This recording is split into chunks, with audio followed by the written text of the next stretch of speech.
All right, here it is, early Sunday, Sunday afternoon, a dreary, rainy day, and we're currently playing Sparta. I don't think I've done the what have we done so far part of this. Well, we played the first scenario, and the Spartans ended up winning that scenario, but we're transitioning between scenarios. I gave a lot of thoughts on the transition video about what I kind of don't like about the transition mechanism, and what I would change or things that I would tinker with as I get more familiar with the game if I ever have the opportunity to revisit, which unfortunately in my current life I have too many fucking games. I mean, this is just the boxed war games up here, and I've got like 3 shelves worth of non-war games, or 3 bookcases worth of 4 bookcases worth of non-war games down in the basement, and then I also have a cabinet full of magazine games and whatnot. So yeah, life has once upon a time, I don't know how many I have now, but once upon a time when I first started with BGG, I had about 500 games recorded, and that was an amount that it took me a while to play through them all to get to every game at least once each cycle. But now the number has gotten to a point where that's not possible, and it's hard to get chances to replay. Anyway, it's been a little while since I played because dancing weekend, whatever, overeating. One thing. I went down in the basement to throw out some garbage. That's my way out to the garbage cans, and I found the other eraser. It's really funny. Both of them ended up down in the basement. One of them had been associated with Gloomhaven. I don't know. I guess I brought the other one down for something I was playing down there, and I checked the basement many times. I just didn't check the right place. Yeah. The designer got back, made a couple of notes. One, just a mistake in play that, hey, that's life, that's going to happen to me.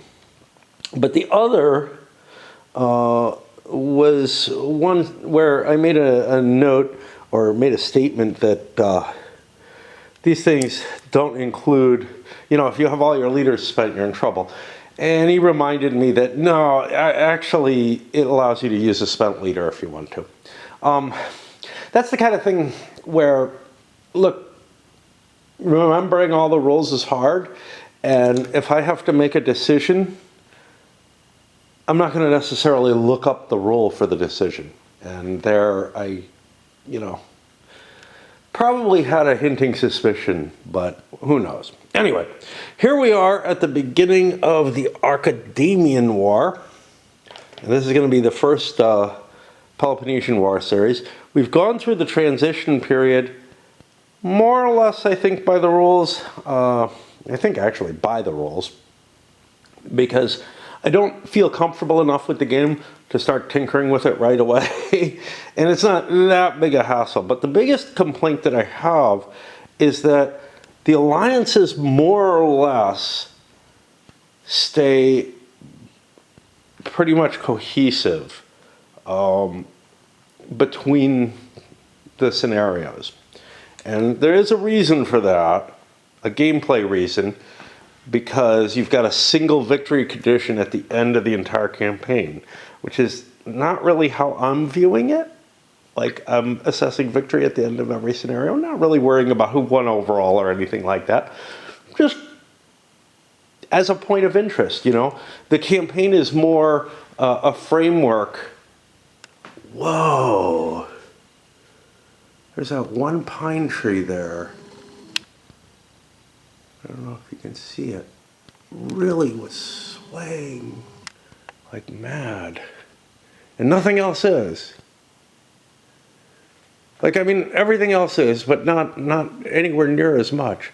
I'm wondering if that thing's getting ready to go down. It's not mine. It's down on the street below. Anyway, and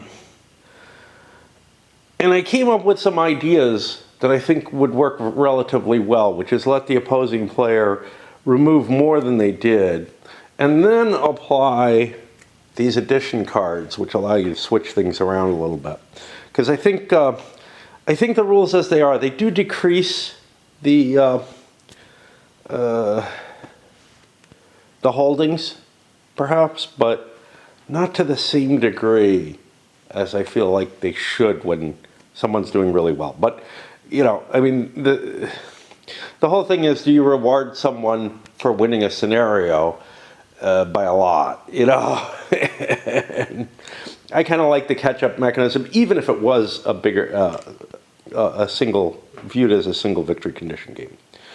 Also, the Army strengths, I feel like those, and maybe the Navy, but definitely the Army, should build up during periods of recovery. There's a 15-year period in between. Anyway, we're going to kick things off with,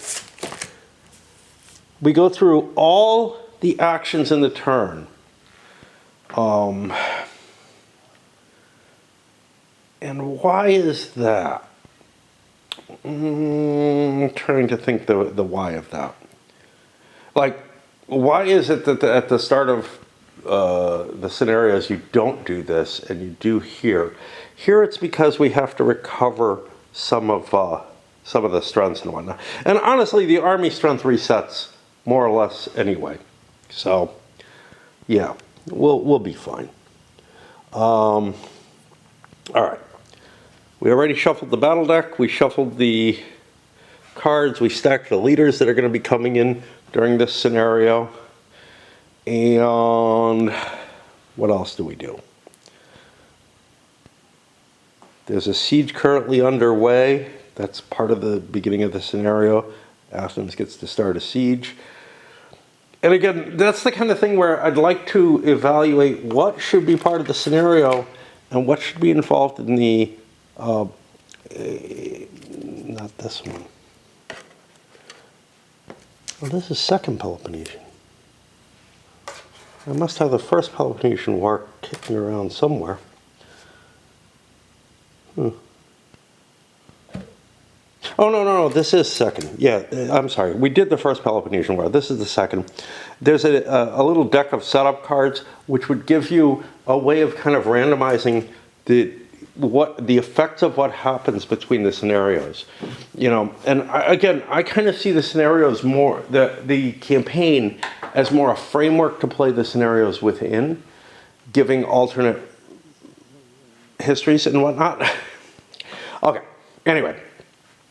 I'm going to start figuring out and assigning these. So, for example, Syracuse, Sicily is controlled by Sparta, etc.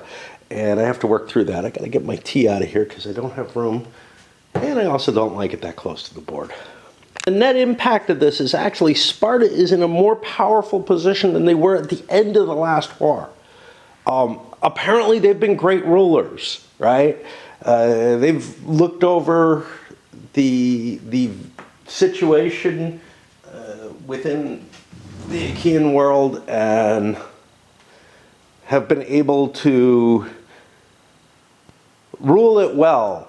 And the only objectors are this little eastern section led by Athens, but it's pretty weak. We take a quick look. They have the lead in the elites by far, slight lead in skirmishers. They're beaten in cav, slight lead in navies. And money. Money is the worst of all. Both sides are relatively rich right now, so it probably doesn't make too much difference. But Sparta just has pools of cash with what they've chosen to grab hold of. And that's going to be significantly... one of their limiting factors in the last scenario was they didn't always have the money to do what they wanted to do. All leaders are ready. Really doesn't seem like I have... oh, no, that's because a couple of them are committed. Yeah. Okay, all leaders are ready or mobilizing or something along those lines. And we go to the hoplite reset, where again, these reset to here and here. There's an undergoing siege, so this drops down.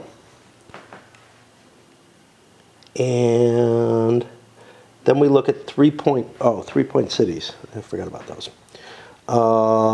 Sparta has 2. Athens, I think, only has the 1. Doesn't make a lot of difference. The army strength, whoever's bigger has got the advantage, but it's possible that if they're close, they could end up catching up. Shipbuilding.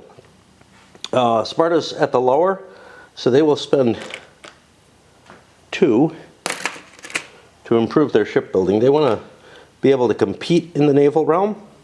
I believe Athens knows that it has to play the race too, and Sparta will continue as well. And sorry about these quick movements. I just got another of the, once upon a time, I got these all the time. The motion sickness, the camera moves too much. Look, what I do is what I do. They don't happen that much anymore. At one point I thought, oh, it's because I've gotten better. I think it's actually more just like the people who learn they can't handle it have given up. They said their piece, they're done. And that's fine. Like I said, I am what I am. I can't change it. Recruitment, everything. I replaced all the assets, all those recovered. Now, some of this big money could have been used up to replace those assets. I'm just saying, hey, the nations are stocked up and well prepared for a war economy. That might be, and it might have been better to leave all the assets unrebuilt, because you can rebuild them just with cash. I may have too much cash on my nations right now. I don't know. It doesn't really matter. So I did kind of cheat with that. And now I deal out of the new deck of cards. Kind of don't like all these leaders here. They're sitting on top of cards too, because I got to put them different ways, because there's three different parts of 3 different wars in this scenario, or 3 different segments of it. Somebody mentioned I seem to really be enjoying myself at this game. I think what's really happening there, yeah, and I'm enjoying the game. I'm enjoying the gameplay, which is important.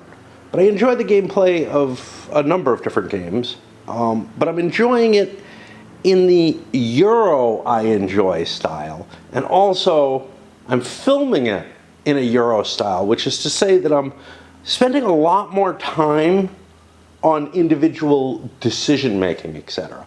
You'll see the same in Here I Stand too, if you want to go with the CDG type thing, where I'm excited about each card or whatever, as opposed to coming back, at the end of moving pieces for, I don't know, maybe 30 minutes, an hour or whatever, and coming in with occasional reports and whatever. So it's really, the amount of enjoyment that is coming through on the camera may be different from what is real. I do enjoy those other games. I just am presenting them differently. And I think you see the same kind of enjoyment factor coming through with something like Levian Campaign. One nice thing about this, though, is the rules are simple enough that I don't have to do a hell of a lot of rules lookups and whatnot. And of course, those are going to add to an irritation factor that probably also comes through in games where that's applicable. Just caught something that I think I aired with the last time I played, and I may have described how I played it. Sparta may place the Sparta asset on its regular side in any land asset box. What is a land asset box? That's these. I played it as I aligned it with a specific area. I think the Sparta, or Skiritai, or whatever, certainly not Skirate, chit is always controlled by Sparta. And if I play this, I'll probably want to put it in something that I'm weak in, rather than what I did before, which was I thought I had to assign it to the Peloponnesus in in specific.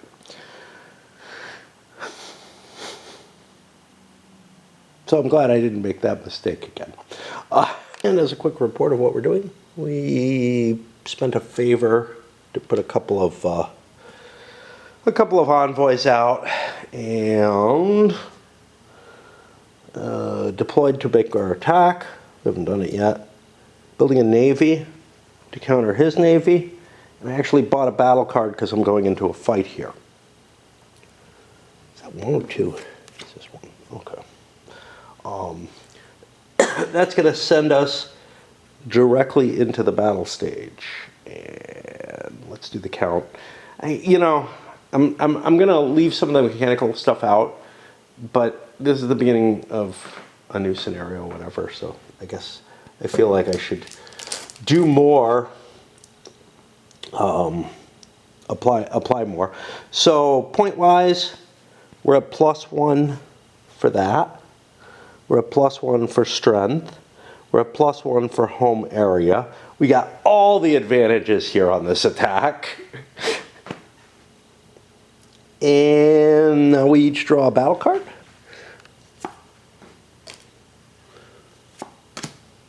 The bonuses here, there's nothing for him. He has, if hoplite commanded by Archimedes wins a land battle as a defender, he remains on the map. This doesn't really help us, but that's okay. He was already set up to be there. We're the attacker, so we have to make first call on card. We're winning by 3, so I doubt we want to do anything. Although this is useful, General's Fate, we'll play that. That's going to let us control the dice more.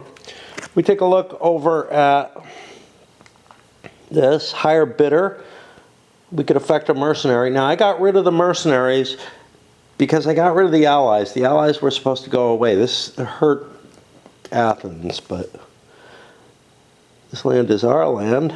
Home ground advantage. Remove one of your influence in the battle region to cancel up to 2 advantages. Oh, you need home advantages. Yeah, I could get rid of an advantage.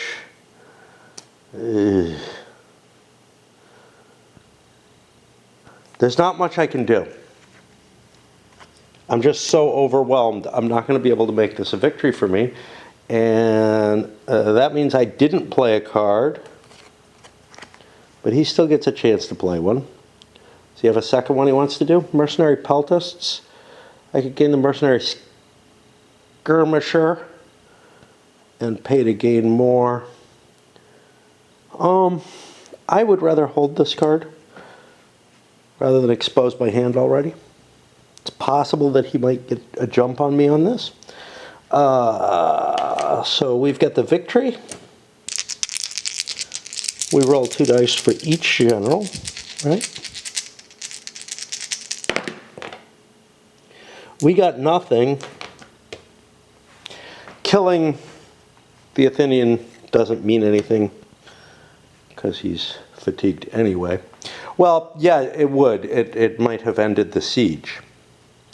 We go back victorious. Does that do anything for us? Nope.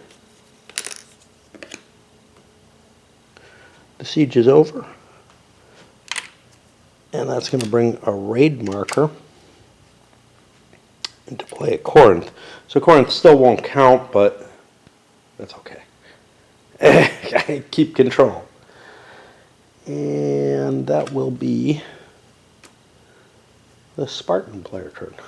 Deck situation, new cards, whatever, has handed me a lot of interesting choices here for Athens. Helot Uprising shows up again. Yes, it's a remove card, but I think that's per scenario. That this is going to show up again in this one, and it feels right.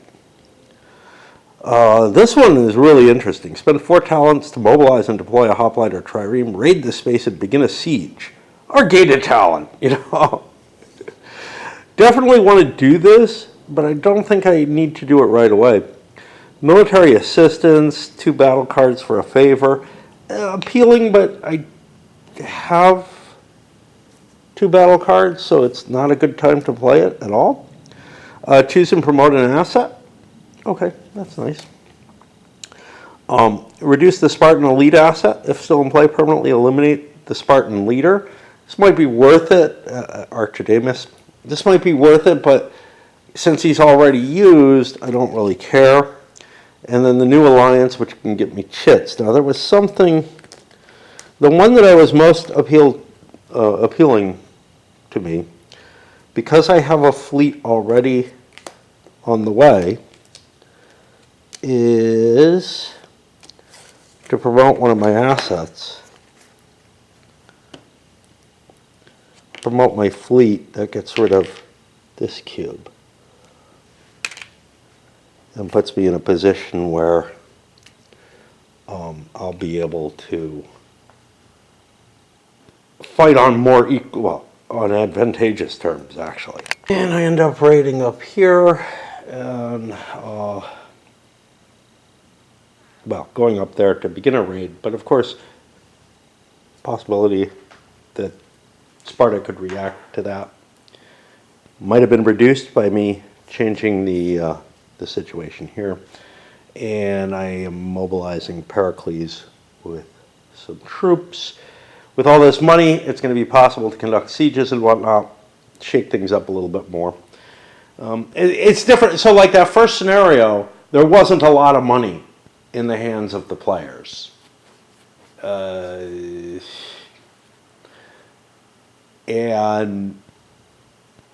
as the scenario continued, money started to accumulate. Players started to be able, Sparta still had trouble, but Athens in particular was able to save some cash. With this one, both sides, and it may be my fault for not recuperating, for not forcing them to pay to recuperate the assets, which I think they should have had to do by my reading of the rules. They would end up,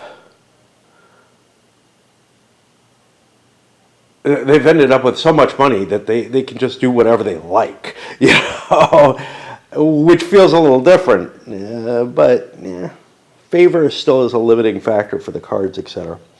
I don't know where I'm going with this. I'm a little blurry right now, and that's kind of the problem.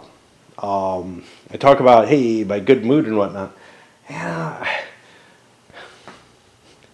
On the rare Saturdays, late at night or whatever, and on Sunday and whatever, you know, I ate so much from the garbage that I found, or non-garbage, in the case of the calzones and whatnot. And I feel like I have to eat that stuff. I don't know. And also Saturday especially, I'm just in this mood where I want to eat. I wasn't even hungry, and I wanted to eat and everything. So I feel bloated. I feel slowed down and everything. It's a dreary day. I just don't feel ready to jump from one player action to another, and I want to go down and watch some videos for a while and be more slothful again. I don't know what it is. It's just like there's this general, it's not even a malaise or anything. It's just this, I feel fat and slow, you know, and not able to operate as well as I want to. They're at best to that, you know, after Thanksgiving dinner, right?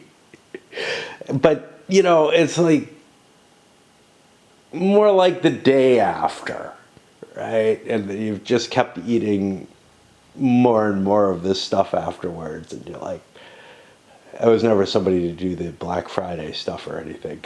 Not that that's really a thing anymore. I just sit at my computer and do it now. Yeah, there's this sort of like everything you do, it's just like I just want to sit in front of the TV and veg out. So of course, to that kind of lethargy and disinterest in playing is, I go down, I have my video, and I'm still not any happier, right? So I come up here, and I'm gonna do another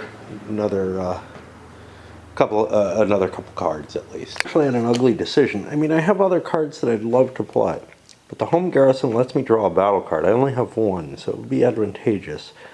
Or mobilize a hoplite for free and then deploy it to start a battle, which is a very powerful defensive card.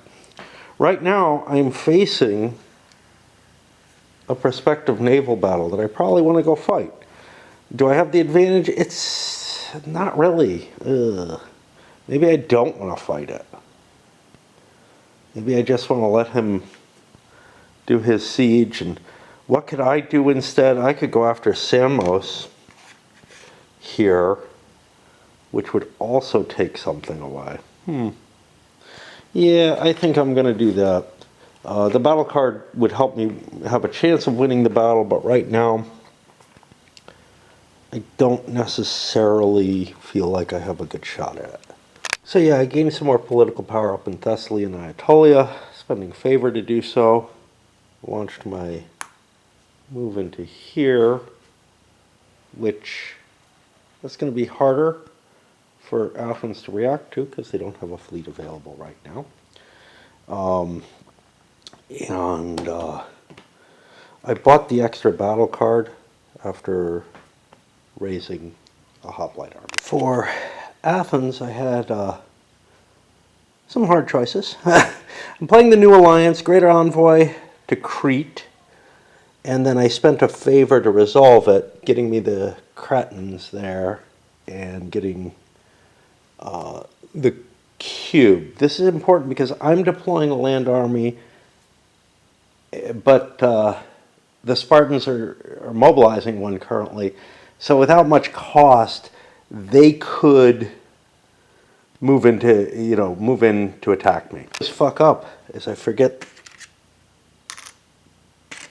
that I can do the raid here, and then we'll siege it as well. For some reason, the Athenians neglected to raise another force on their last turn. Probably just forgot to do it, whatever, but that can happen.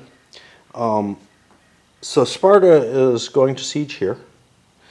And they launched their attack here, and they built themselves yet another navy, which can challenge. What can it challenge? It can go try to take Abydos back.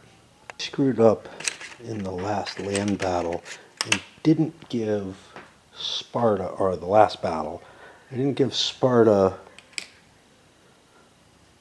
the reward of victory. In the midst of what's going to be another Spartan victory, I have the option to cancel it out with heroic leadership.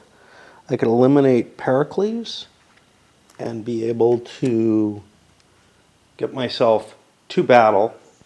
That would bring it to a tie. I would still get driven away.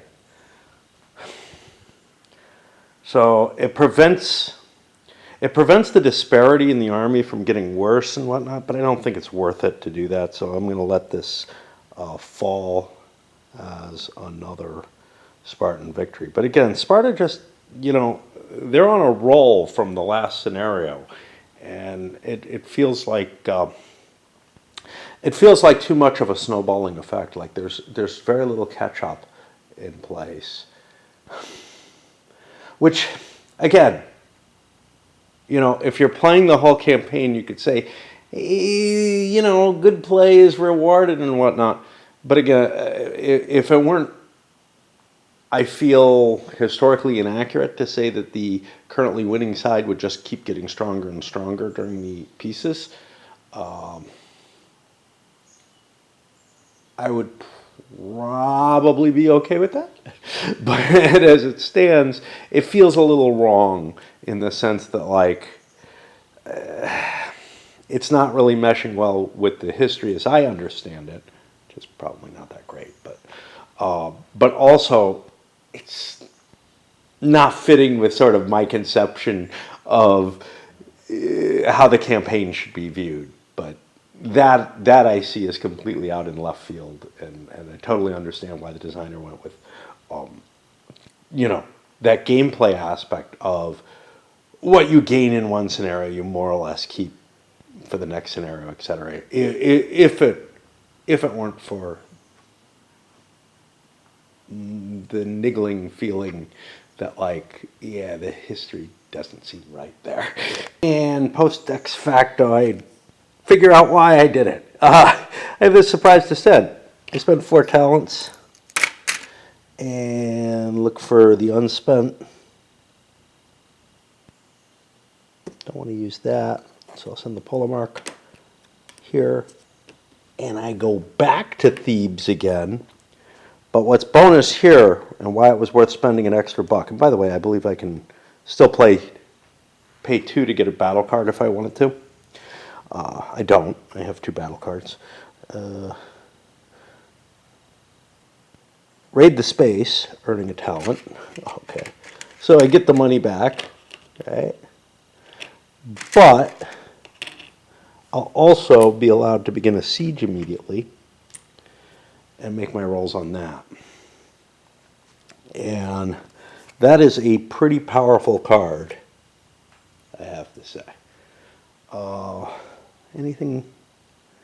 Now I could raise another force, which I probably do want to do. Do I want to contest this? Maybe. And we're going to pause again. Which may seem, it seems like I'm more engaged now, right? Yeah, I am. The problem is, this isn't a disengagement when I go watch videos. This is physically I need to take care of certain things. Which gives me a chance to sit in the tub and read and whatnot too. So, that surprise attack on Thebes, essentially, that is problematic. I do have something of a reaction to it, the home garrison. I can throw a hoplite in there. I don't know if it's necessary. Thebes isn't going to fall on this next turn. They're only getting, Athens is only getting 1 die each turn on their siege. So I may want to hold on to that and consider it for a battle card. Am I worried about my naval attack here? I'm actually most worried about my money. So I'm not really able to do much. I'm going to play this and spend a favor, and I'll spend the harp because I don't understand necessarily how that's going to work. If I'm holding it when it comes to Athens this turn, do they just get a favor? Do they get the harp? We've been through that. And send myself a control marker. Now I'm fighting this, so I'm going to send it up. I don't know. Taking the cav away would be useful, but I wouldn't get it right now because I don't get to assess it. So by the end of next turn I hope to have this, so I'm sending this up to Byzantium to take control of the Hellespont. And I mean I need to go for my siege. What is this? This is my siege. I have another fleet that I can raid with and get me some cash. I don't think I can muster anything yet. Pleistanax gave me an advantage after winning, after becoming spent, getting my favor back, but also draw and discard a card. I'm discarding Corinthian schemes. I kind of control Corinth, but not really, because it's been raided. So all I would get out of this is a favor. That's not a bad reward. I have a lot of favor though. I don't know, is it worth the cube? The cube on the Olympic Games, yeah, you know what? I'm going to throw the cube on the Olympic Games away instead. Because I think that works out just the same. I grab this, I get a cube in the Olympic Games. And potentially I have something that may be more valuable. So screw that instead. Since it's time to tax Sparta with the Hellenic Uprising, which is problematic. And I don't know if they get the Sparta elite, if that's rated next turn.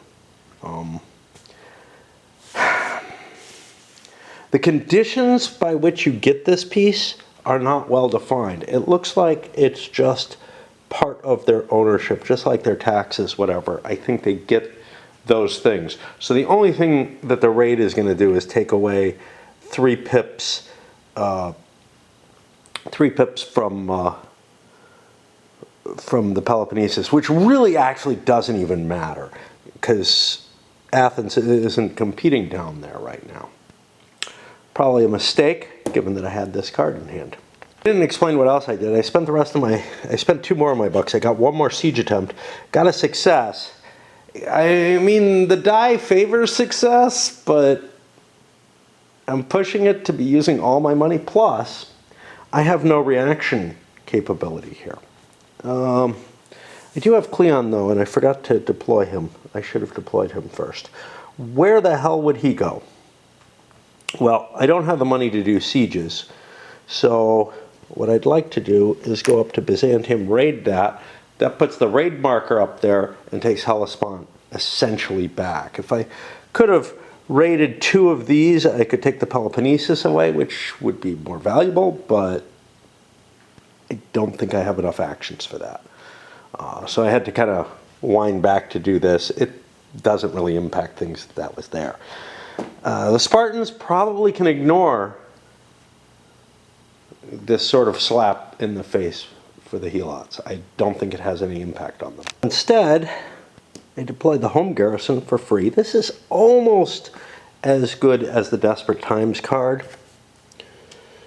It's one of the reasons I held it and marched up to attack here. I also conducted the raid here. I have enough cash to perform a siege.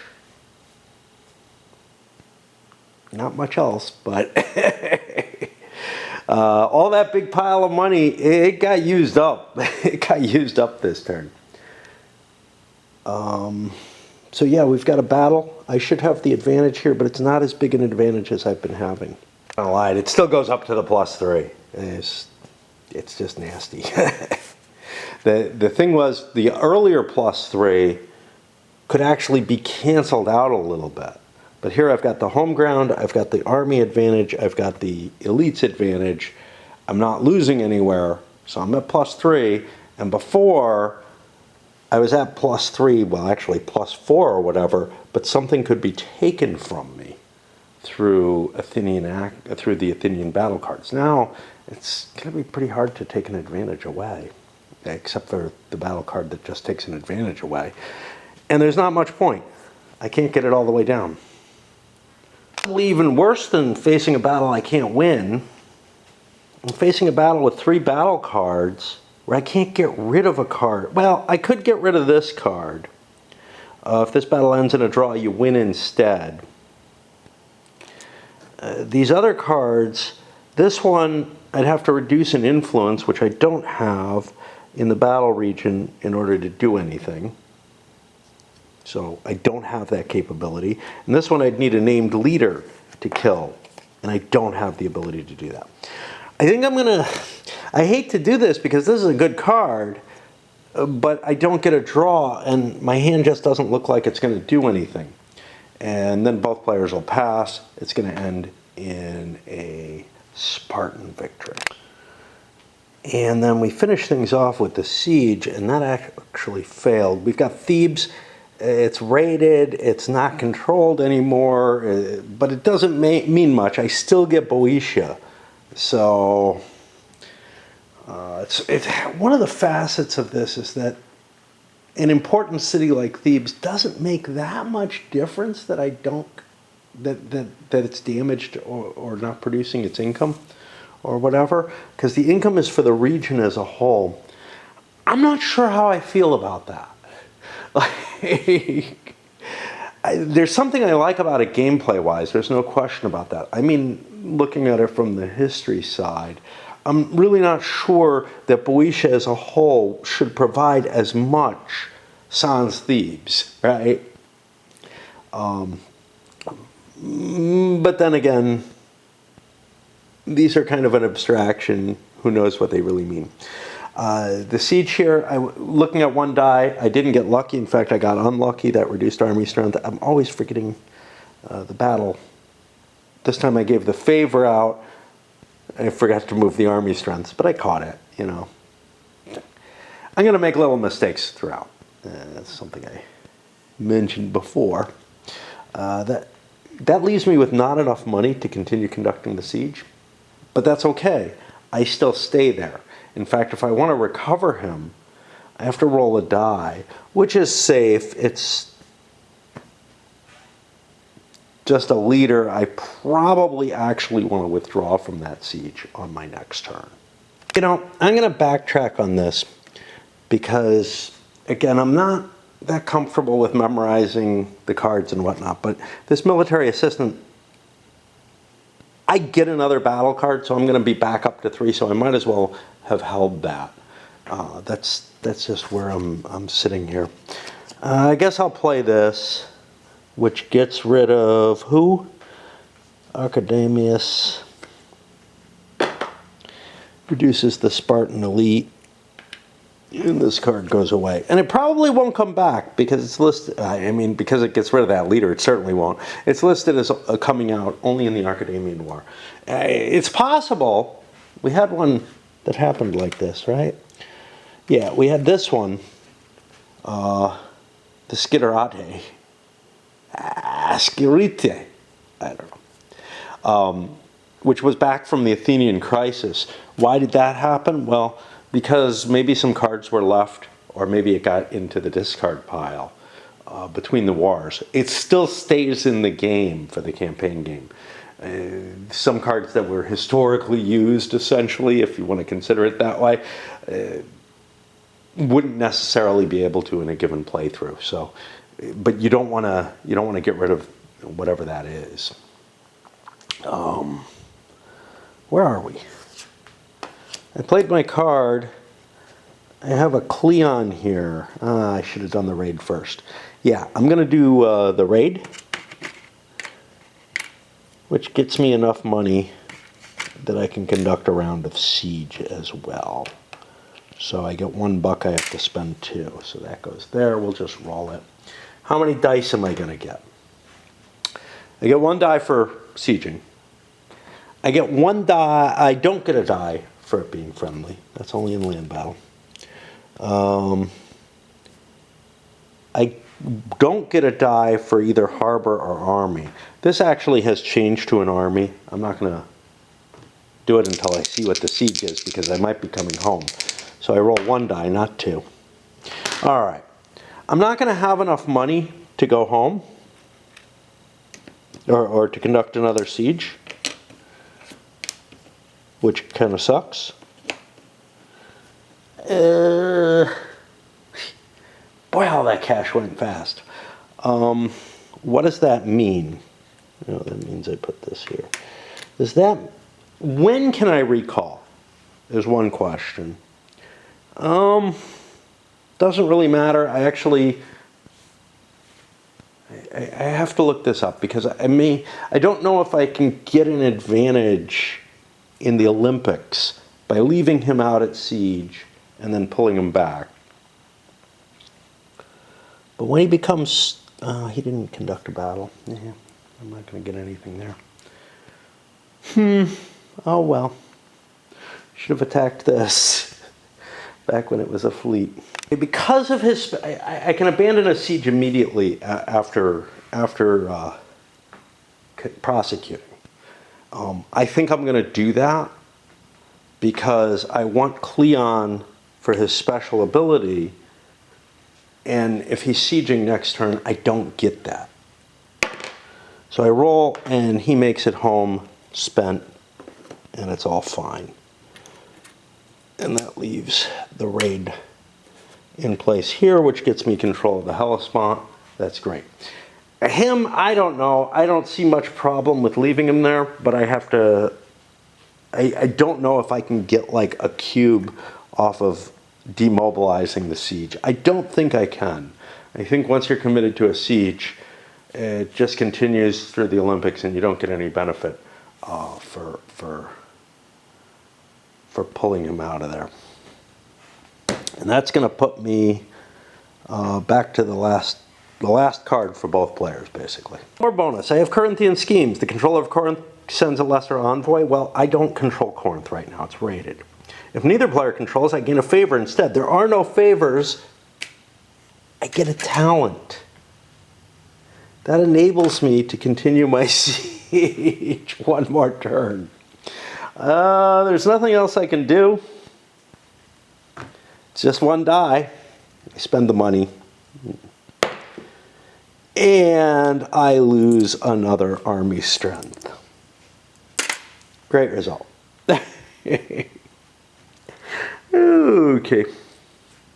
This also has nothing to do. Let's do the first Olympic. I'm not going to go into detail on these anymore after this. But again, First turn of the scenario. First turn this week. Let's go all out. Who's got the least money? That would be Sparta. So they get a cube, they get a money. Skirmishers, they do not have the advantage, so it's tied. Least regions, that's Athens this time. Cube and money, they don't have the most boats, so no bonus. Least favor, that's Athens again.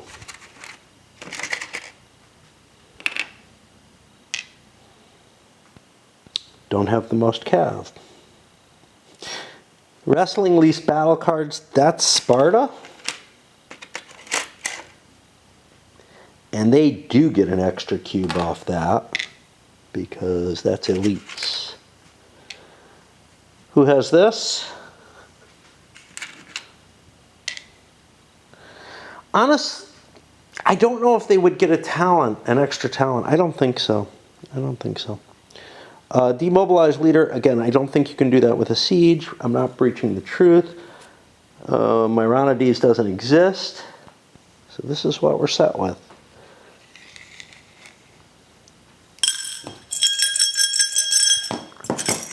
Kind of the most exciting thing in the game. I don't know, there's just something so cool about drawing. Athens wins it this time.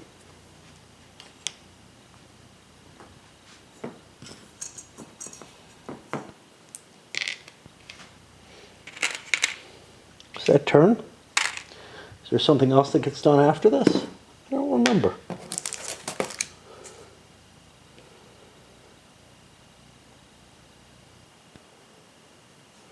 Advance turn marker, receive less fresh leaders, check victory, blah, blah, blah. Okay, so we've got Brasidius is going to show up. Roll an extra die when sieging.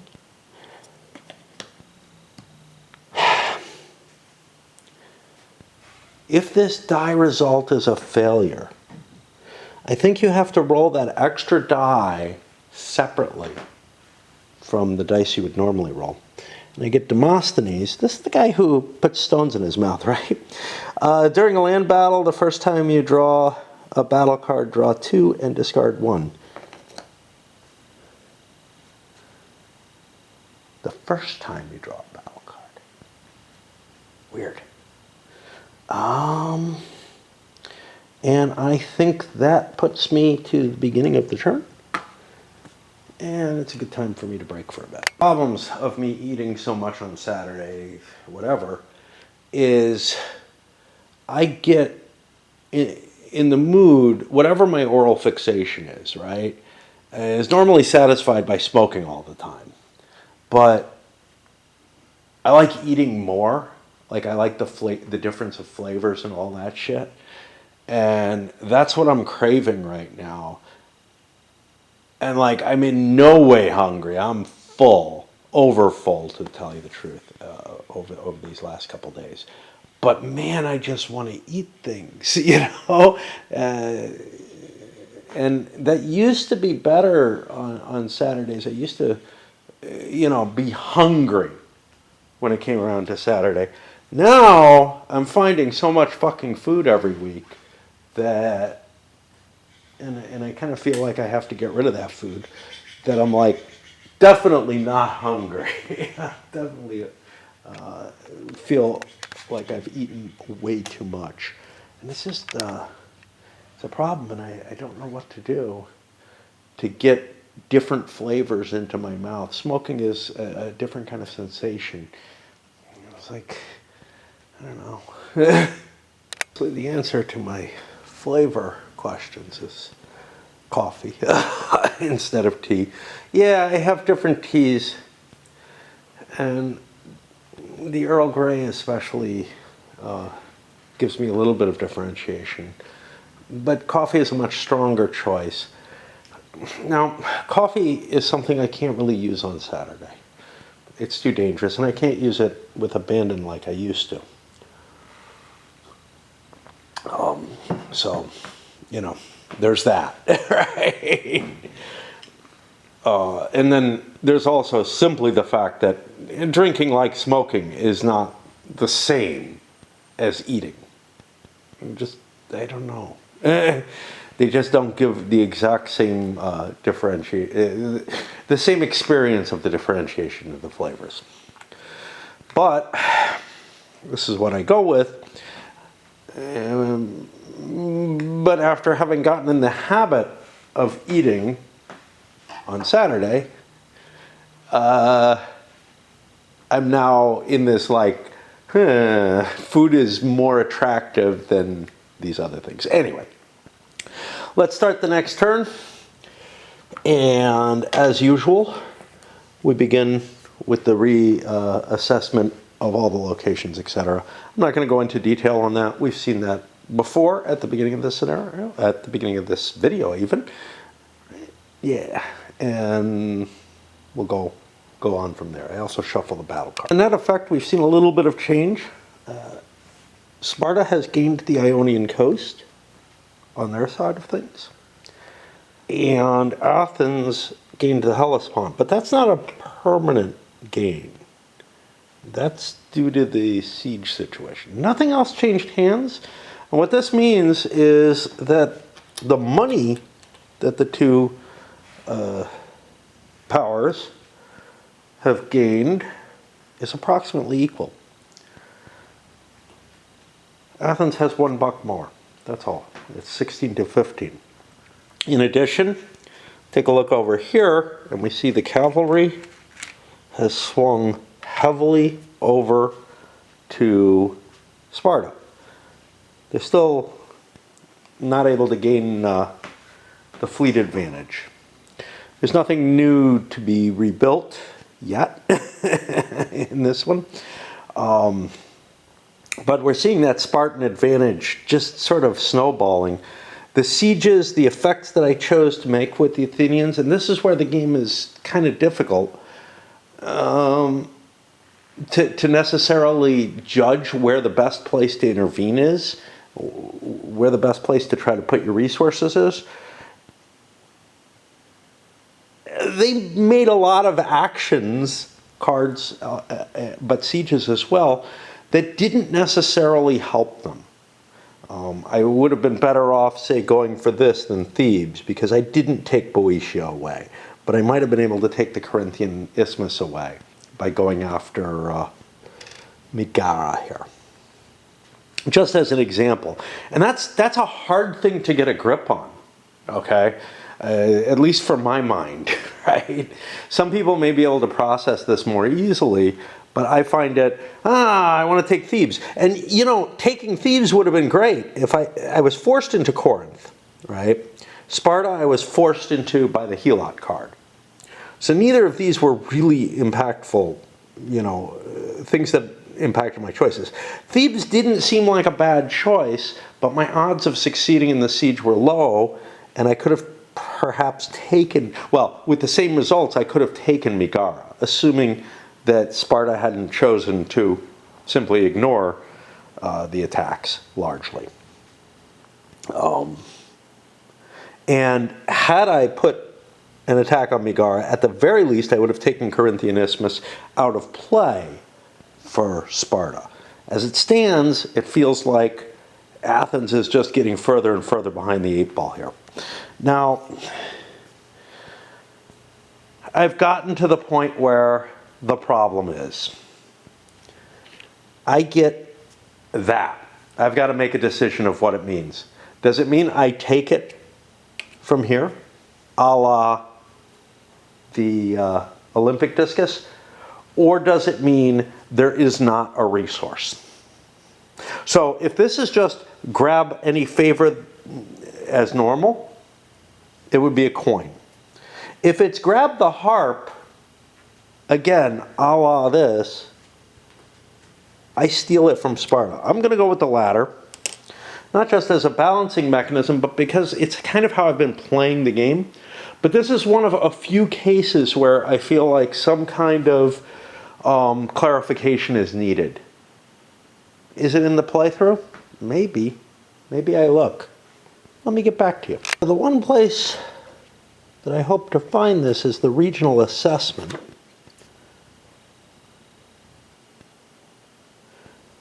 And I look at these things, so Chris controls 1, 2, 3, these 4 getting 10 talents of favor and the Ayatollah skirmisher.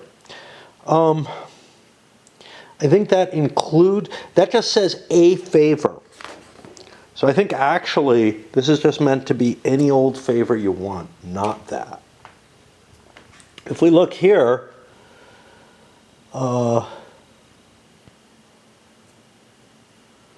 he again gets a favor to 2. So I think what happens is I'm deprived of the favor and all I get is an extra coin for it. That might be better, but in general a favor is more useful. Yeah, it's kind of mixed in here. I kind of wish that the state income were separated, but I think I've got my answer to the question, that this is just any generic favor as opposed to the harp in particular. And that gets me to the hoplite reset. Yeah, do I really need to? I don't know. So this goes to 6 and 4. We got any sieges underway? Sparta has a siege underway. And then we count excess cities. And here Sparta takes a hit. All those major cities under raid are an issue.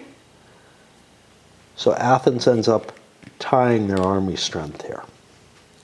And I think that's the only major cities, because Syracuse isn't in play yet. Shipbuilding, both are allowed 1. I think Sparta has to go first on this. I'm not certain. Don't really want to look it up. They're going to do the payment. Athens has to do the payment in response. They each only get 1 because they're tied now. Recruitment, we don't have any. But rebuilding,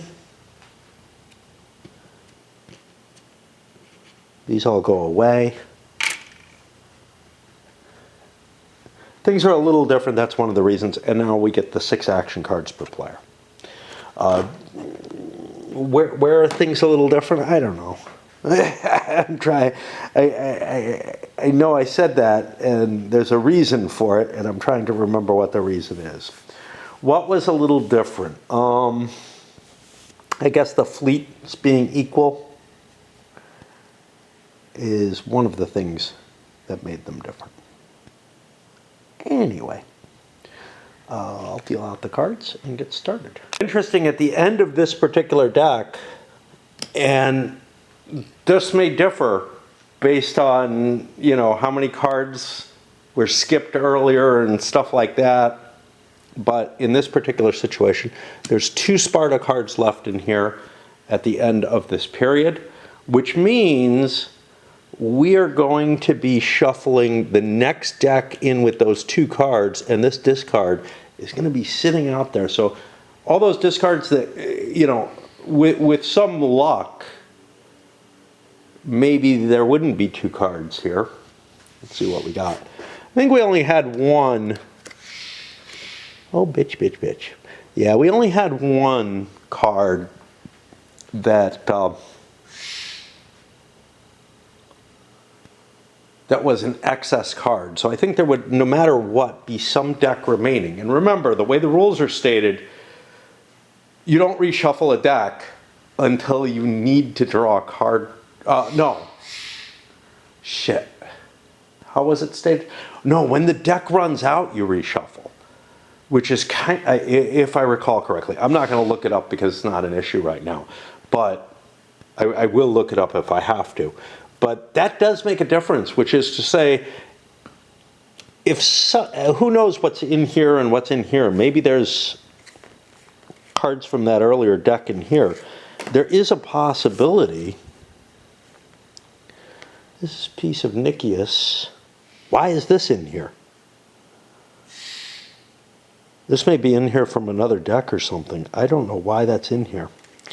But there may be enough extra cards that this would have gotten reshuffled, and therefore both decks would be in play. That's going to not happen because of the peculiarities of how things worked out in this particular playthrough. And that adds some kind of interesting stuff in terms of like, hey, shouldn't these have gone in? And they're probably never going to make it in. I don't know. I don't know how many cards there are here, but they may just be sitting out there unavailable in the deck. Of course, the shuffling could have made them essentially equally unavailable, right? So I don't know how big a deal it is again. All right. And that's going to put me to making my choices. I forgot to ready my leaders. I'm wondering if there's anything else I've forgotten to do. I don't know.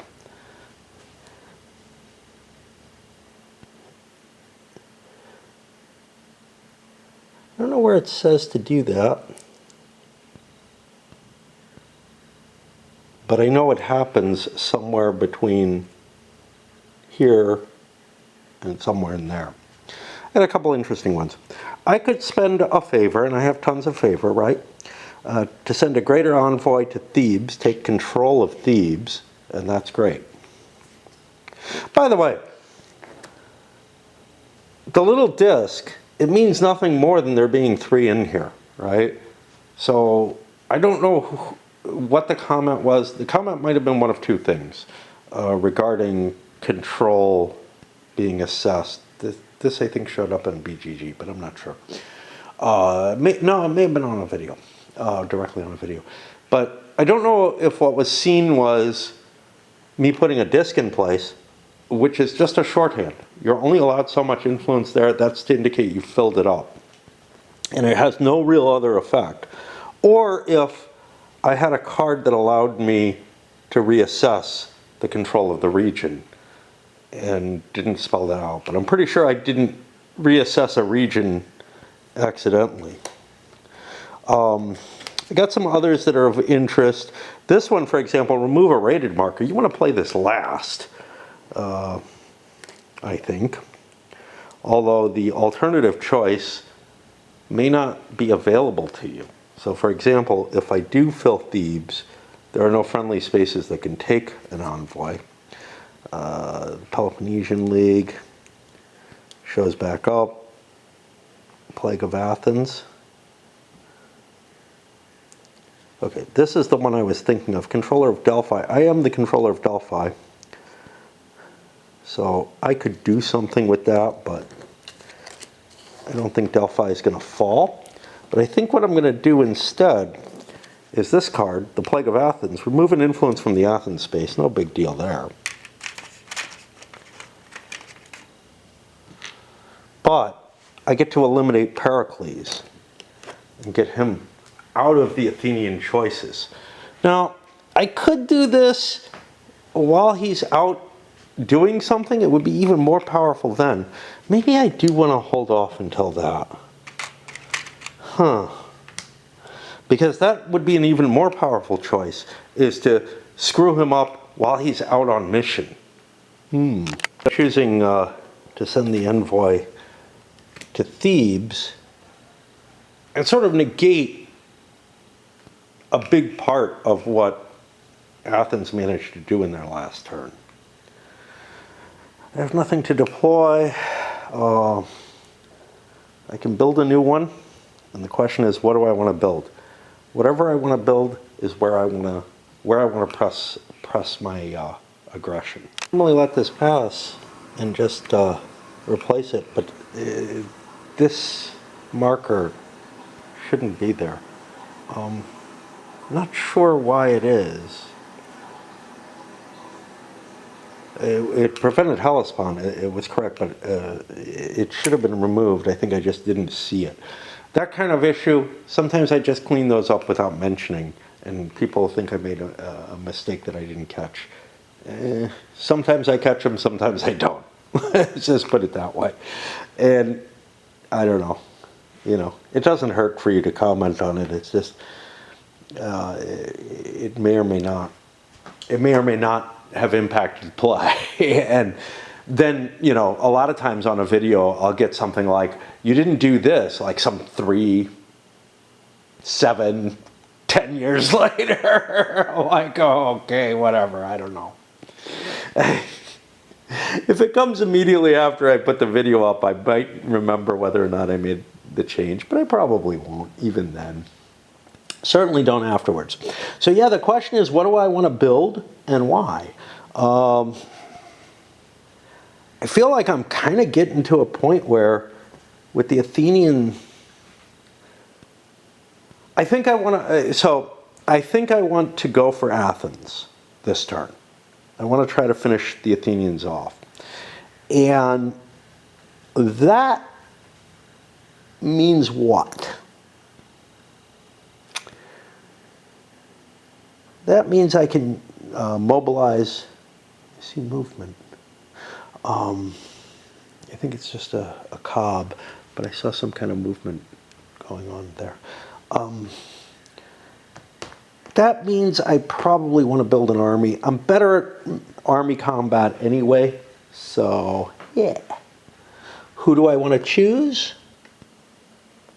Roll an extra die when sieging. That's sweet.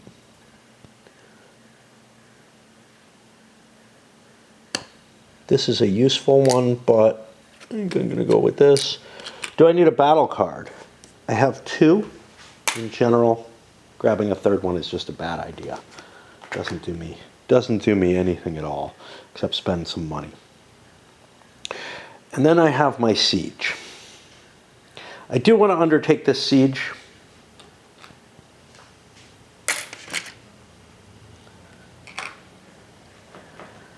I don't have bonuses on siege rolls in either case, so all I'm going to get is 1 die. But it's a success. The problem Sparta has right now is not very many leaders available. I just spent this one, and that's one of the costs of playing of continuing a siege into the next turn, is that leader ends up spent. And now I look at the situation, and like I'm just 1 behind on the total count of leaders, but I'm 2 behind because I conducted a siege. All right.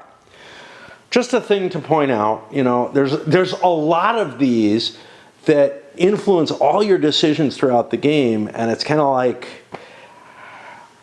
hard to put together, you know, how to optimize your play over all the different circumstances. I like that kind of complexity. I know that I complain about where things become obfuscated too much in certain games. But here I feel like those are more naturally occurring problems due to an understandable situation, right?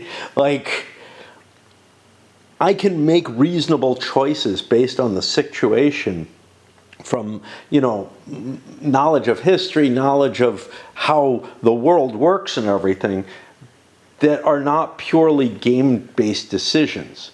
When you put me in a realm where I am making my decisions only based on the game state and don't feel like it's tied all that well to a reality, that's where I start having problems with more Euro-like designs especially.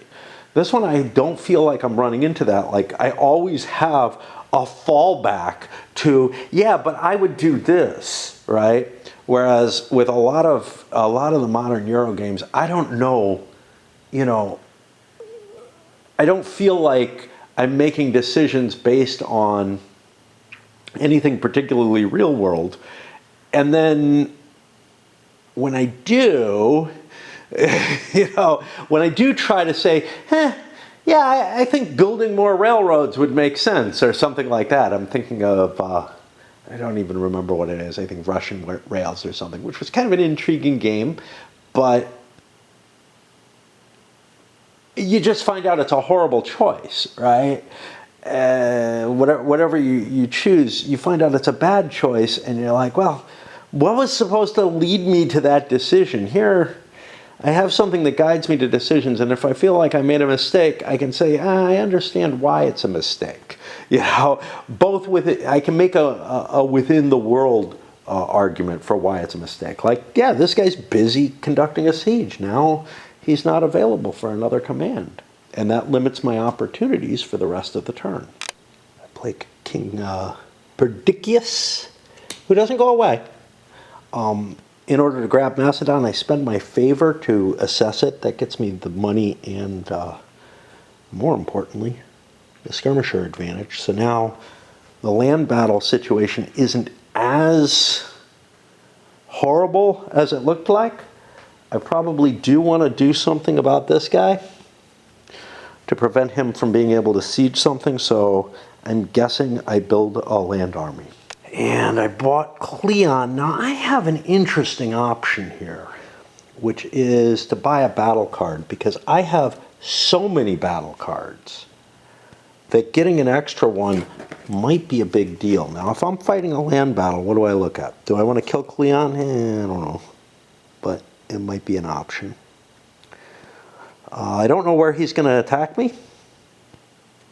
Could be a big difference on that card. I don't have the elite advantage, but I can win draws. Could be useful.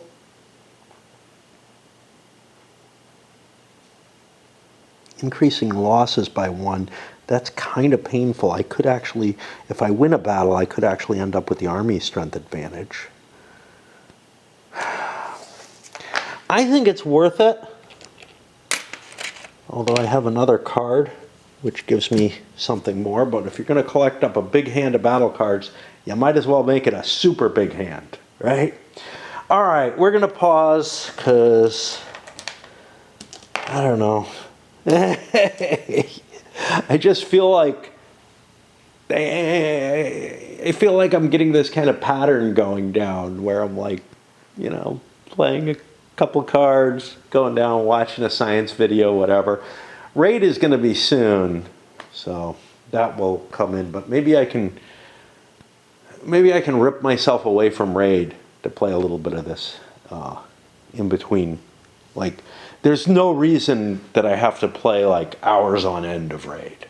Right, so we're back, letting Raid play by itself for a while. Delphic Oracle I played to grab. Well, I didn't want that. I already have that. I'll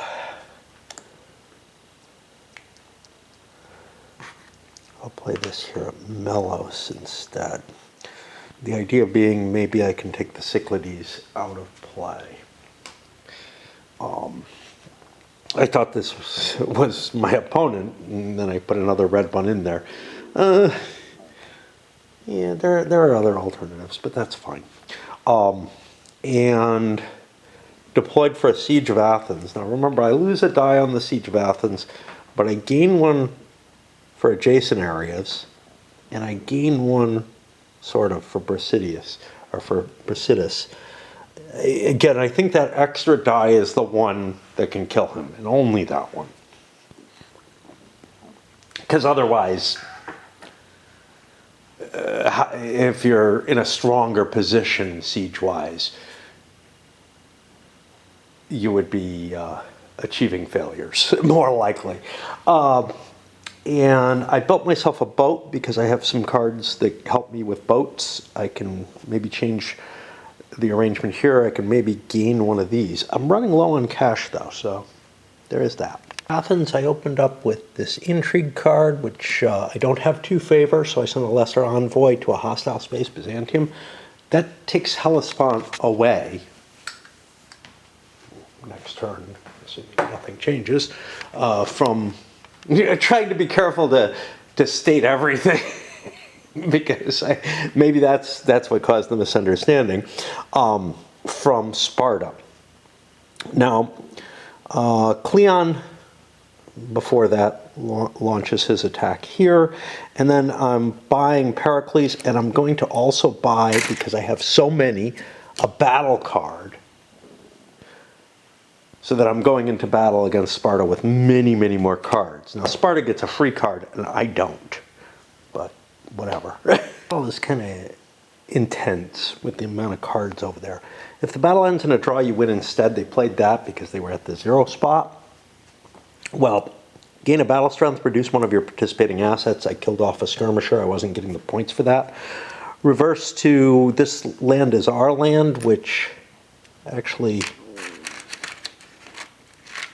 weakens Athens' influence. That's actually going to give Attica over to the Spartans if I'm not careful. But I canceled 2 opponent advantages. I marked these as these 2. Those are gone now. I don't know if they can get them back somehow. Maybe if this switched over and then back or something. I don't know. There might be some mechanism for being able to remove that advantage. Those are the only advantages that Sparta has, so I took those away. And that leaves Sparta with an interesting call. I got 2 cards, which is sort of the perfect number. I could just take this as a loss. The winner, but I have others. Gain 1 battle strength, but give the opponent a favor. And then also this one, reduce an opposing elite asset. He doesn't have any, so I would gain a battle strength for that. And then I could reduce my skirmisher to gain a battle strength. I think I'm going to continue with the fight, even though he's got a huge set of cards. So I gain a battle strength, and then I reduce a skirmisher. There go my mercs, which, you know, I might not want to lose, but and I gain another battle strength, and now I'm confused. Where was I? I think I was here, and I moved it twice. I hope. Which is what I need to put me in the lead. Athens still has cards, though, and I only have 1 left. I'm kind of depleting my resources on this, but I'm also taking Athens down, I guess. I don't know. It only needs a tie. I played this, which gave me 1 battle strength. I can get 2 off of killing Cleon, but I don't know that I want to do that. He doesn't know that that's my choice. I have 1 more.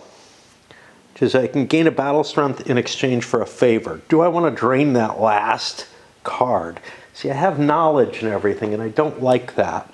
I do have a die here. Let's leave it to a die roll, because I feel like my knowledge is potentially getting in the way here. Yeah, I choose to do this. So I will give Athens a favor. They've been without one. That's probably a big deal, and take the victory here. Now, that puts Athens at a really ugly position, which is basically, do I want to win this battle or not? Whether I win it or not, I drive them away. But I could drop myself to 2 cards. What's the bonus for him? He gives me money, and money is useful. Damn it. I know he's out of cards. So now there's no, you know, hey, should I use a die to make my decision concept here. I have all the information I want. Do I want to win this battle at the cost of Cleon? It would improve my army strength, which would make me stronger in the next battle, except that I played the frontal assault. So actually, I'll be even. Gosh.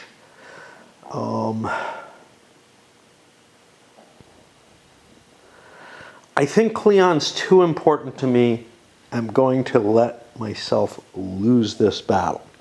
Now let's look to see, was there anything that changed the effects? There's the winning on ties, but other than that, I think all the effects have already been accounted for. So now I put it on this side. Last time I had it over on the other side. I don't know. Now we roll the leader loss checks. Nobody's lost, nobody gains, and the siege hadn't started yet, so he goes home. Which is kind of what I wanted to avoid having happen. But Cleon also goes home, but his bonus is he started a battle, so I get $2. And that's part of why I wanted to do the attack that I did there. That's going to put us... Did I start? Yeah, I started myself a fleet, right? because I bought myself a card for this battle. I'm going to pause for a bit because, again, I need to take a look at what I'm doing in Raid. I can let it run on its own for some time, but I feel like I take a look. Deep in the night now, but I'm done with Raid for at least a few hours. So let's take some time, try to get these cards out of the way. I don't know if I can play all 4 of each side, but we'll see if I've got that much oomph in me. It's definitely the time to play the Plague of Athens. One, we get rid of a cube. Not a big deal in and of itself, but we get rid of Pericles, which essentially demobilizes this fleet, I believe. I'm going to have to look up to see if that's the case, but I don't think that there is any special rule about like just losing a leader at random times. There sort of is. Named leaders who are eliminated through a game effect are permanently removed from the game, with the exception of veteran generic leaders. When a generic leader is killed, it is placed in the spent leaders.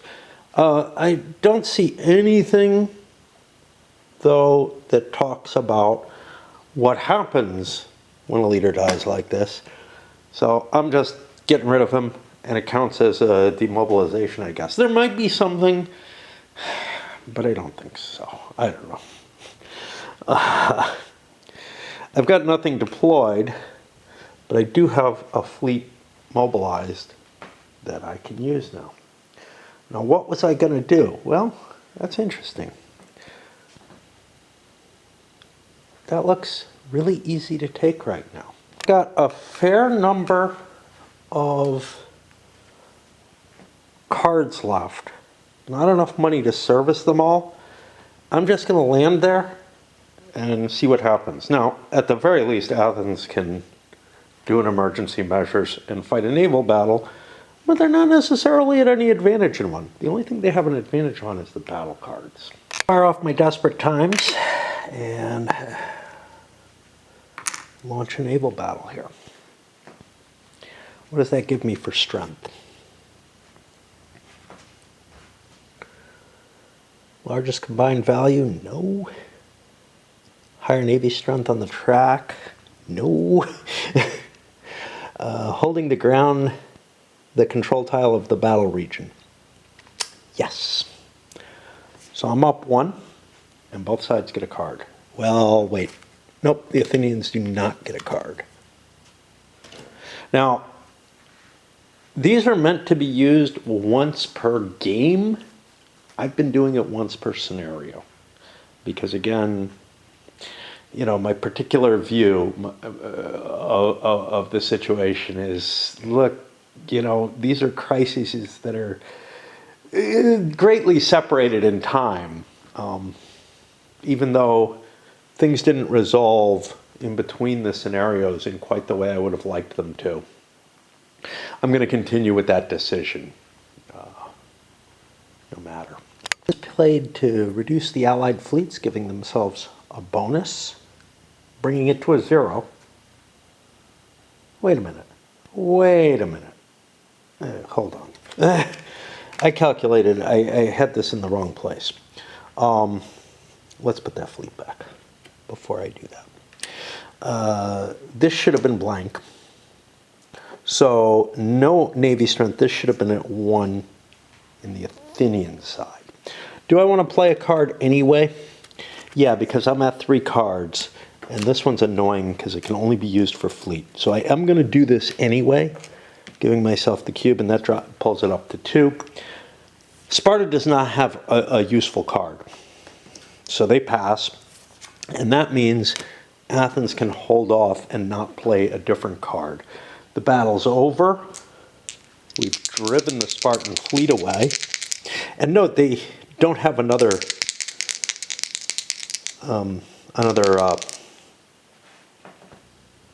force building because they didn't have the money.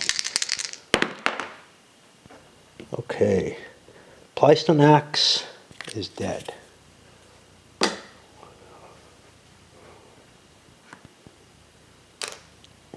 Whereas the Navarch got promoted by his. However, he goes away as well. And then we look at the results of the battle, and I believe,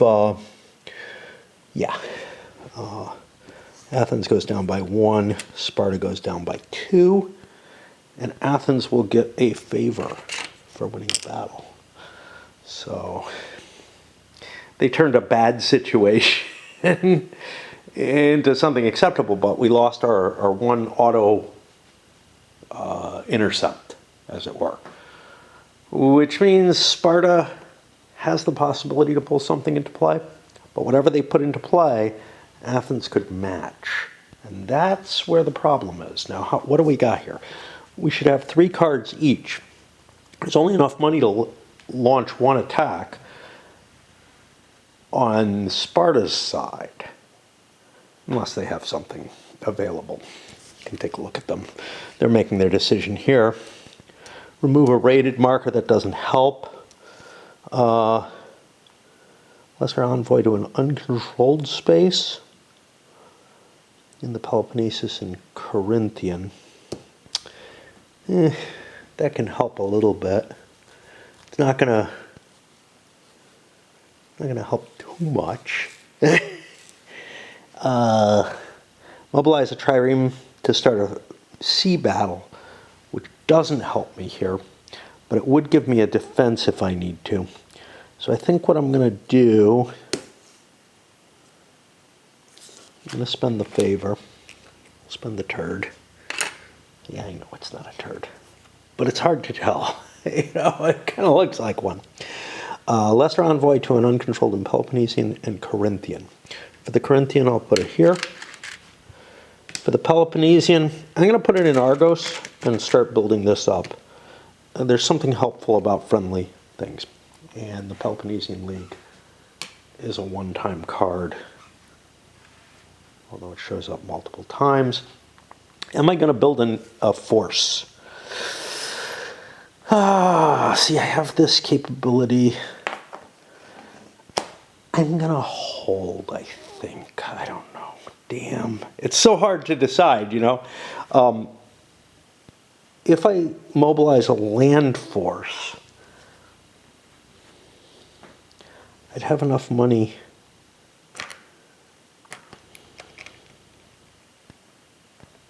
He's spent.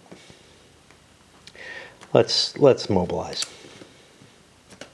Who knows what happens? I'm not going to grab a battle card though, because I need the $2 for a siege for next turn, and that puts things. See, the reason I wouldn't is the hope that the Athenians hold off as well, but I just don't see that as being terribly likely. Athens kind of must respond. I played something, getting myself something to counter the Ionian coast here. But I also have to spend 3. I don't want to buy a battle card because I have 2. It's not a good deal. No. Oh, I don't want to send him. I want to send him because he gets to draw me 2 battle cards and then discard one. No. This is kind of weird. So if I look at the guy I just trashed, Pleistamax here. When he becomes spent, you gain 1 favor and you may draw, then discard a card. That's stated in a particular way. I don't have to discard one of the ones that I drew. Here it says, during a land battle, the first time you draw a battle card, draw 2 and then discard 1. Oh, that sounds just a little different. Do I get to discard out of all 4 that I have, or do I just get to discard out of the 2 that I drew? The wording being just a little bit different, it leads me towards having to discard one of the 2 that I just drew, but I don't think that's what's intended. So I don't know. Whatever. Sparta played a lesser envoy out here to Byzantium, which filled it out, and then threw their guy in. I don't have enough money to do 2 things. That's fine. Athens has an annoying set of cards. Must spend 2 talents to draw a battle card. I don't want to do that, man. I do not want to do that, right? Because that'll deprive me actually of the bonus card. So I won't do that, but I'll do this. You may roll 1 extra die during sieges this round. Yeah, this would be great if I had set up a couple of sieges or something. If you don't have any, you may discard an action card instead. I definitely don't want to do that either. This is, I mean, I don't want to lose this card, right? I want to be able to have an extra action over the Spartans, or to equal with the Spartans, I guess. I don't know.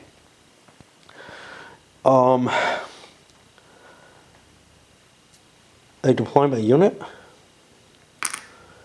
And now the question here is, do I want to do something else?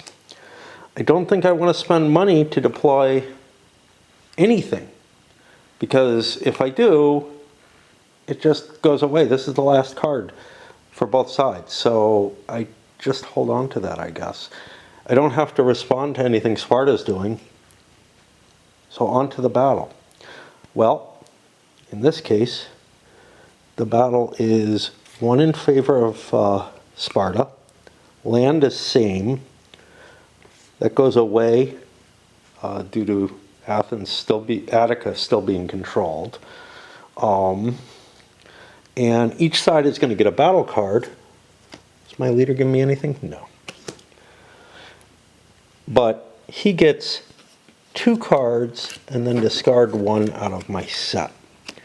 Heroic leadership, I could get rid of Demosthenes, great. Reduce an opposing participating mercenary or Phoenician.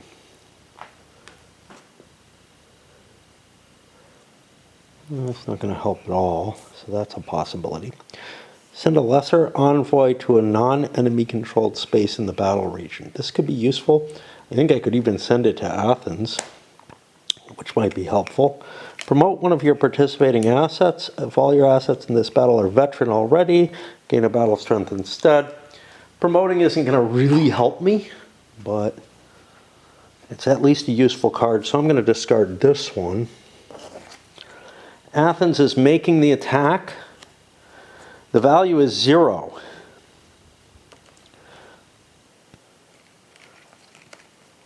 I will send someone here. Oh, you know, no, I'm going to lose control of Attica no matter what. So I'm going to play that for the lesser envoy. Great. What can Sparta do in response? Fleet doesn't help me. Reduce one opposing participating mercenary or Phoenician asset. That's not going to help. If not in play, enter the mercenary elite. And I could pay to promote it. Do I want to use that or do I not? This could be useful at another time. I'll let things pass because Athens, well, I need to win the battle. No, actually, I'm going to get driven off no matter what. So it doesn't really matter. Do I want to promote something? Do I want to eliminate my leader for 2 victory points? Neither of those seems very wise, so both players have passed. The battle is ended. We make the die roll check. Both leaders are increased. When you draw a battle card, draw 2 and then discard 1. Yeah, this gives me it during mobilization as well. And it also isn't the first time you draw a battle card. It's any time you draw one, so he becomes kind of useful, but he doesn't go in the readied. This is where the things facing the player, as it were, are problematic for me. That ended in a tie, which means both armies get decreased. Keep them so I can see them both. And we're back to Sparta. And I'm guessing at this point neither side is going to do anything. Gain a navy strength. Sounds good.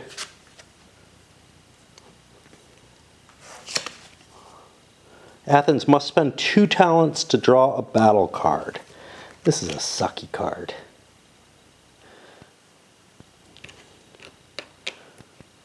Knowing that I had this, would I have played another card? Yeah, you know what? I'm going to promote one of my participating assets in the last battle. I will promote the cavalry because whatever. Ooh, but Attica, I'm going to lose Attica. Oh, fuck. All right, I'll promote the Macedonians, whatever. And this is removed. Ugh. No good choices here. I don't want to give better forces. So that means that the card that I spent 2 of these, and I have to draw a battle card, and that's fine. Yes, I'm rewinding things. Again, I'm not quite comfortable enough with the system and with maintaining my knowledge of the game state and what I'm going to do and everything. Probably some of these mistakes I would make playing opposed as well, but I think I'm making more than I would opposed. That gets me to, I think, the Olympics. Check. Yep. And do we want to resolve them? I'll just show you what happened at the end. That's where the victories aligned out. And because Athens is doing much, much more poorly, they get 4 cubes. Sparta only gets 1. That means no matter what happens, Athens is going to win the Olympics this time. So they get this favor.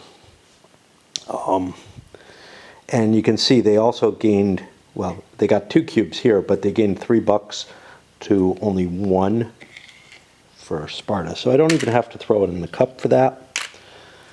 That's going to push us into the Peace of Nicaeus, which means new cards get added to the deck. New leaders get added. Put these up here.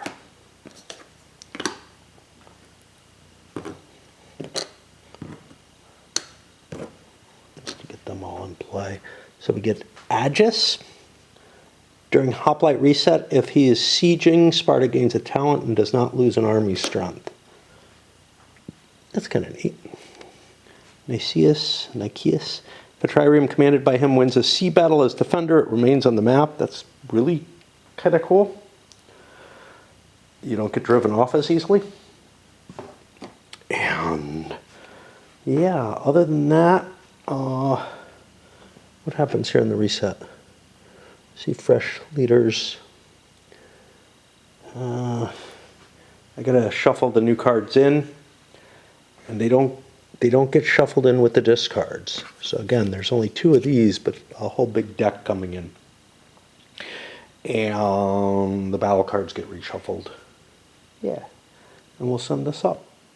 Count the cards, and there are something like 15 or 16 in the new deck, which means, again, we're not going to get into the discards on this series. That's going to vary, you know. I mean, you got leaders who allow you to, like, draw 2 cards and discard 1 and stuff like that. So, yeah, well, draw a card and discard 1. So there's no guarantee that this is going to, you know, the chance of getting things into getting to the discard pile may differ, but I think that playing the grand campaign, the extension of one scenario to the other, actually kind of interferes with that because there's possibilities of cards being in the deck that wouldn't normally be in the deck, that got discarded during earlier wars. Just as yeah, you're not going to see the same exact effects no matter what if you're playing between, you know, if you're choosing to play either a scenario or considering a scenario within the campaign. That kind of troubles me. I'm not sure why. I don't know that it's a big deal in terms of like balance or, you know, it might affect strategy in terms of do you want, you know, to unleash these cards, but there's very few that are kind of one-sided cards, and they're usually the remove from game cards. So, yeah, but some of them may be buried in there. All right, that's it for this. We got a real issue with Athens losing Attica this turn. They're just spiraling downward. I think playing the the grand campaign or whatever is going to snowball too much in favor of someone. And again, that's, as a design decision, I don't really care too much about it. As a historical factor, I feel like there's not enough penalty to the person who's in the lead. Though, I think it's fairly easy to fix. It just requires a little bit of rewriting of the transition point rules, which I have the feeling are not, the primary focus of the game design, to tell you the truth. I get the feeling they were slapped together for people like me who would like something like that, that the real focus is on getting the scenarios to work and be balanced and whatnot. And then this was seen as, from a particular lens that I don't necessarily agree with.